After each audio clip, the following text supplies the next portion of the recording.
deconstructing your faith is something you'll have to do at some point. You'll have to strip away all the stuff on the surface and see what's underneath, so you can see if something needs to be repaired or replaced or maybe removed.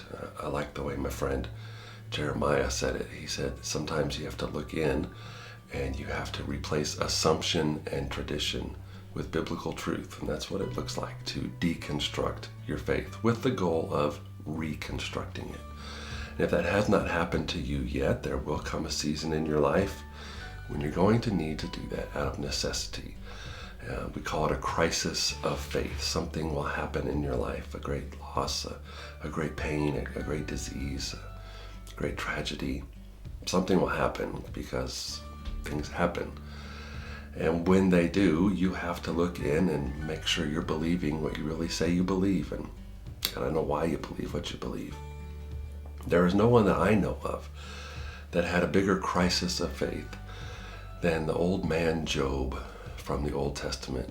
Job was very, very wealthy, had a fantastic family, and in one day he lost all of his camel, all of his sheep, all of his donkeys, which represented great, great wealth. It was all taken from him. And on that same day, all 10 of his children were dining together when the house collapsed on them and they all died. So in one day, Job lost everything he owned, and he lost all of his children. And this is a tragedy beyond compare, especially for one day. And when Job finally gets the news that all of this has happened to him, I want you to hear his response.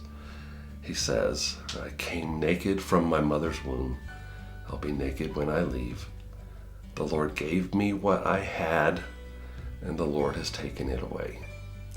Praise the name of the Lord. In all of this, Job did not sin by blaming God. Now that's a hefty, strong response from Job, as he has literally lost everything.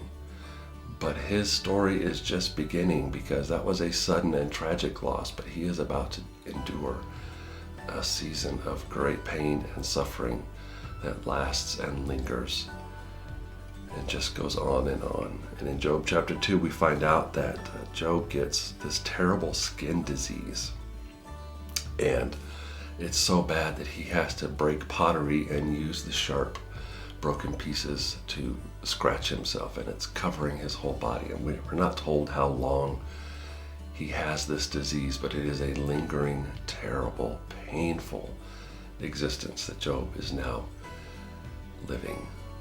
And in the middle of this, Job's wife comes to him, and Job's wife says, why don't you just curse God and die? Why are you hanging on to this integrity of not blaming God for this?